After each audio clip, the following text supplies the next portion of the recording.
Tunga lafiya ka samba flani mugan ani nani programu e ma min be no ko terrain ti bolo terrain be tunga lafiya bolo banangoroni kaw fe no terrain kelen la bela jele titre foncier di 15 sur 20 ibse ka dogo ni sara kalo ero war keme duruni bi wolonvla ani saba awo ero war keme duruni bi wolonvla ani saba fo san kele o konnala walma ero war keme saba ni bishege kalo tan ani shegin konnala terrain yere musaka se fa wari million nani ani wa keme ni kla terrain sara la terrain papier alebeke itay e ma mi fana be no ko terrain bi bolo ibe fe ka jo amusaka beti bolo yoroni kele e se ki se no tunga lafiya ka tona ni oye pari no so jo ton o kuma la samba flani mugan anan to sebon ulu damnena villa simple ale million mugan ani wore a ton wari ero war keme duru ani e bishegi etage duplexi ale million binani ani flay a ton wari ero war keme wolonvla ani bishegi ni be fe ka i to sebe awole anga nega juru strala e mami fana be no ko appartement kadigi tunga lafiya na appartement ke banangoroni kaw fe no appartement songo e million mugan ani nani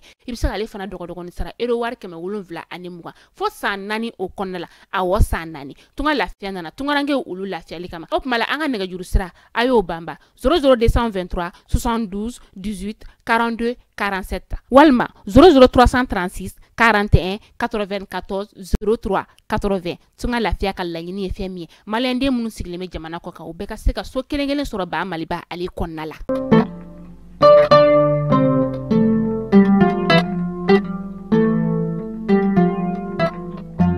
biye tarata ye octobre kalo tile 17 samba fila ani mugan saba aw bisimila mali kunnafoni jabarani kan bamanankan kunnafoni kɛnɛ kan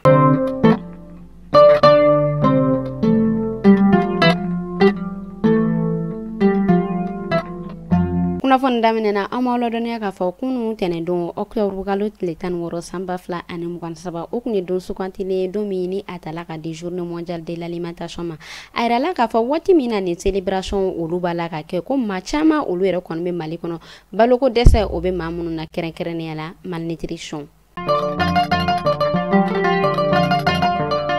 fanga tigilamaw olu yɛrɛ kɔni kun ye maako welewele bila ka da u ka baarako kun kan a yirala ka fɔ nin wagati damadɔ in na tribunaliw ani meriw olu yɛrɛ kɔni denbayalen don kosɛbɛ ka sabu kɛ sifinnaka caman olu yɛrɛ kɔni mago bɛ fanga tigilamɔgɔw olu ka nin baara kofɔta in na o hukumu kɔnɔna na u y'a yira k'a fɔ ko papiye minnu ni olu yɛrɛ kɔni bɛ ka kofɔ ko papiye ninnu olu sɔrɔli bɛ ka gɛlɛya kosɛbɛ ka sabu kɛ jama o ka ca ko o ye kelen ko wa ko papiye ko in yɛrɛ fɛnɛ ko o yɛrɛ kɔni bɛ ka kɛ wolomali o yɛrɛ kɔni kɔnɔna na Sekoma ale yɛrɛ dayɛlɛla bi tarata fɛ feedback maaw olu bara u y'a yira ka fɔ nin dɔgɔkun in na u ka baara bɛnnen no min ma o de ye an ka jamana kɔnɔ balofɛn minnu yɛlɛmanen b'u bolo olu yɛrɛ promow ye ŋaniya in o yɛrɛ ta la chambre de commerce et de l'industrie du Mali olu maaw fɛ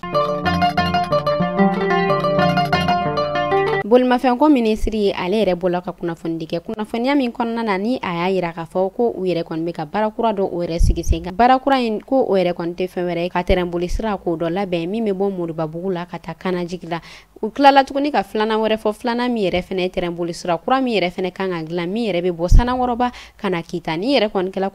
kunnafoniya min ni o yɛrɛ kɔni jala dugudenw ye kosɛbɛ ka sabu kɛ u y'a yira k'a fɔ ko ni tɛrɛnboli sira ninnu ni olu yɛrɛ kɔni sera ka ɲɛnabɔ ko o yɛrɛ kɔni bɛna kɛ sababu ye k'a to dɔ bɛ bɔ olu ka baarakɛbaliya la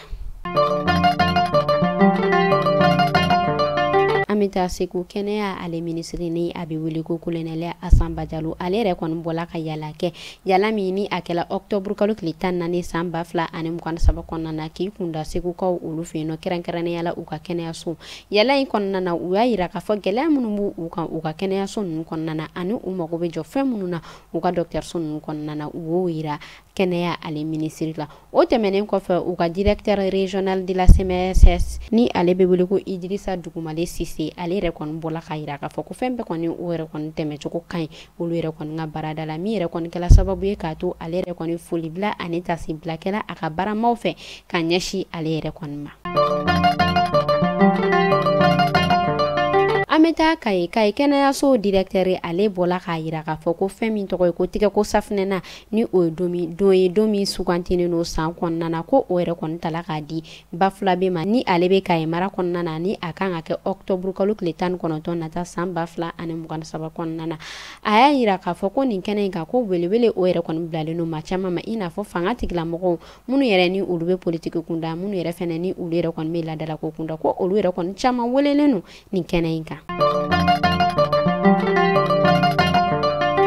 Halisa an bɛ to ba fila bɛ kɛrɛnkɛrɛnnenya la kunfakaw olu fɛ yen nɔ kunnafoniyaw y'a jira k'a fɔ karidon octobre kalo tile 15 san 2023 kɔnɔna na cɛ dɔ yɛrɛ kɔni bɛ ba fila bɛkaw olu fɛ yen nɔ ni ale ka baara o bɛnnen don bagan mara ma ale yɛrɛ kɔni wulila ka taa a ka bagan dɔw olu de ɲini ni a yɛrɛ kɔni wulila ka se kungo kɔnɔna na a yɛrɛ la k'a fɔ kungo kɔnɔna in na a sen sera maa min u ka foro kɔnɔ ko o yɛrɛ kɔni marifa cɛla ka sabu kɛ ale kɔni kun b'a dɔn k'a fɔ ko ale ka marifa o sera maa ma k'ale bolo ko ale ka marifa o sera bagan dɔ de ma a yirala k'a fɔ ko cɛ ye ni ale yɛrɛ kɔni jogina k'u y'a ta ka taa n'a ye ba fila bɛ o dɔgɔtɔrɔso kɔnɔna na maa min yɛrɛ ni ale yɛrɛ mugujugu in ci kunnafoniyaw y'a jira k'a fɔ ale bɛ fanga tigilamɔgɔw bara.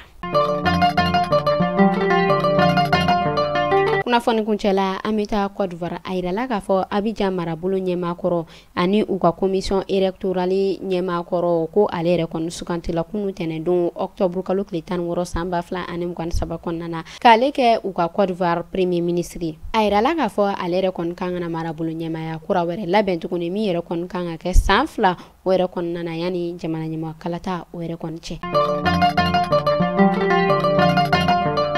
Ni ne kun bɛ da sigi kɛ bi kunnafoni na ni e maa o maa i bɛ fɛ i ka yɔrɔ u ka lakodɔn n'i bɛ fɛ i ka baarakotaw ka lakodɔn n'i bɛ feere min fɛnɛ na n'i bɛ fɛ u ka lakodɔn i b'an wele ni numéro ko fɔta in na 75 71 50 31 ni ne kun bɛ da sigi kɛ bi kunnafoni na aw k'an bɛn siɲɛ wɛrɛ.